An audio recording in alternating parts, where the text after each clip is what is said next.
सेव्यमान पावनाघ्रिपङ्कजं व्यालयज्ञसूत्रमिन्दुशेखरं कृपाकरम् नारदादियोगवृन्दवन्दितं दिगम्बरम् काशिकापुराधिनाथ कालभैरवं भजे भानुकोटिभास्वरं भवाद्दितारकं परम् नीलकण्ठमित्सिद्धार्थदायकं त्रिलोचनम् कालकालमब्जुजाक्षमक्षशूलमक्षरम् काशिकापुराधिनाथ कालभैरवं भजे शूलटङ्कपाशदण्डपाणिमादिकारणम् श्यामकायमातिदेवमक्षरं निरामयम् भीमविक्रमं प्रभुविचित्रताण्डवं प्रियम् काशिकापुराधिनाथ कालभैरवं भजे भुक्तिमुक्तिदायकं प्रशस्तचारुविग्रहम् भक्तवत्सलं स्थितिं समस्तलोकविग्रहम् विनिक्कडं मनोज्ञहेम किङ्किणीलसत्कटिं काशिकापुराधिनाथ कालभैरवं भजे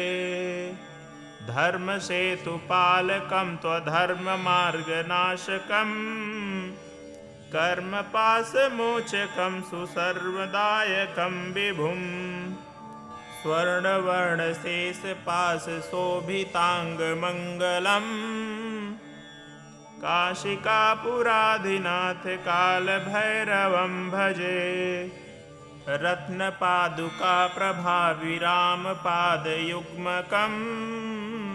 नित्यमद्वितीयमिष्टदैवतं निरञ्जनम् मृत्युदर्पनाशनं करालद्रष्टमोक्षणम् काशिकापुराधिनाथ कालभैरवं भजे अट्टहास्यभिन्नपद्मजाण्डकोशसन्ततिं दृष्टिपातनष्टपापजालमुग्रशासनम्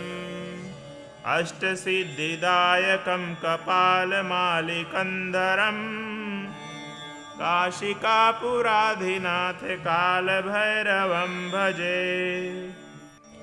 भूतशङ्गनायकं विशालकीर्तिदायकम् काशीवासलोकपुण्यपापशोधकं विभुम् नीतिमार्गकोविदं पुरातनं जगत्पतिं काशिकापुराधिनाथ कालभैरवं भजे कालभैरवाष्टकं पठन्ति ये मनोहरम् ज्ञानमुक्तिसाधनं विचित्रपुण्यवर्धनम् शोकमोहदैन्यलोभकोपतापनाशनम् ते प्रयान्ति कालभैरवाङ्घ्रिसन्निधिं ध्रुवम् इति श्रीमक्षशङ्कराचार्यविरचितं कालभैरवाष्टकं सम्पूर्णम्।